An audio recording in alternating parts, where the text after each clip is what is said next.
Assalamualaikum warahmatullahi wabarakatuh. Hai guys, pada video kali ini saya akan membahas tentang tata cara perhitungan, penyetoran, dan pelaporan PPh pasal 26. Selamat menonton.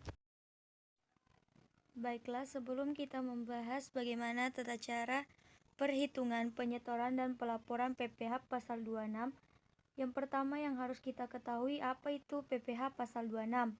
Menurut Undang-Undang Nomor 36 Tahun 2008, PPh Pasal 26 adalah pajak penghasilan yang dikenakan atas penghasilan yang diterima wajib pajak luar negeri dari Indonesia selain bentuk usaha tetap atau BUT di Indonesia.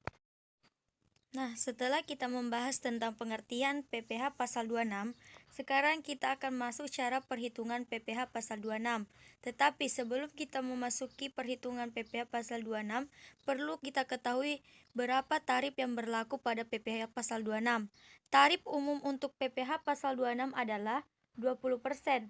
Namun, jika mengikuti tax treaty atau perjanjian penghindaran pajak berganda P3B, maka tarif dapat berubah. Berikut ini contoh perhitungan PPh Pasal 26. PT ABC memiliki perwakilan di luar negeri dan mengasuransikan bangunan bertingkat ke perusahaan asuransi di luar negeri dengan membayar jumlah premi pada tahun 1995 sebesar 1 miliar. Dengan demikian, perhitungan PPh Pasal 26-nya adalah sebagai berikut. Perkiraan penghasilan 50% dikali 1 miliar sama dengan 500 juta. PPh Pasal 26 sama dengan 20% dikali 500 juta sama dengan 100 juta. Atau 10% dikali 1 miliar. Seringkali untuk memudahkan proses, PT ABC bisa saja ikut asuransi melalui perusahaan yang ada di Indonesia. Misalnya PT XYZ dengan membayar jumlah premi yang sama sebesar 1 miliar. PT XYZ mengikuti reasuransi perusahaan tersebut ke perusahaan asuransi di luar negeri. Misalkan PT KLM dengan membayar premi sebesar 500 juta. Maka ketentuan PPh Pasal 26-nya adalah perkiraan penghasilan neto sama dengan 10% dikali 500 juta sama dengan 50 juta. PPh Pasal 26 PT ABC sama dengan 20% dikali 50 juta sama dengan 10 juta. Atau 2% dikali 500 juta. Nah, setelah kita menghitung PPh Pasal 26, tahap selanjutnya adalah penyetoran dan pelaporan PPh Pasal 26.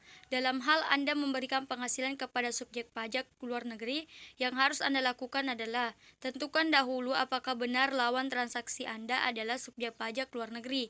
Jika merupakan subjek pajak luar negeri, tentukan dahulu apakah SPLN tersebut berhak dipotong PPh Pasal 26 dengan menggunakan tarif tax treaty. Tax treaty bisa digunakan dalam hal SPLN mempunyai DGT atau SKD sesuai per 25-PJ-2018. Input informasi yang ada di DJT pada DJP online pajak Go ID menu SKD untuk mendapatkan tanda terima SKP WPLN. Berikan tanda terima SKD WPLN kepada SPLN. Melakukan pemotongan PPh Pasal 26 dengan menggunakan tarif tax treaty jika memenuhi per 25-PJ-2018 dan membuat bukti potong PPh Pasal 26 melalui aplikasi SPT PPh Pasal 21 atau 26 atau 23 atau 26. Jika tidak memenuhi syarat untuk menggunakan ketentuan pada tax treaty, maka tarif PPh Pasal 26-nya adalah 20%. Melakukan penyetoran PPh dengan terlebih dahulu membuat kode billing. Penyetoran dilakukan paling lambat tanggal 10 bulan berikutnya. Melakukan pelaporan PPh Pasal 4 ayat 2 dengan menggunakan aplikasi ISPT PPh melalui DJP online, pajak Go.id atau ASP paling lama tanggal 20 bulan berikutnya dengan melampirkan tanda terima SKD WPLN walaupun jika terhadap penghasilan yang dibayarkan kepada WPLN tersebut tidak terdapat pemotongan PPh berdasarkan ketentuan tax treaty. Terima kasih telah menonton video saya tentang tata cara perhitungan, penyetoran, dan pelaporan PPh Pasal 26. Sampai jumpa di video selanjutnya. Assalamualaikum warahmatullahi wabarakatuh.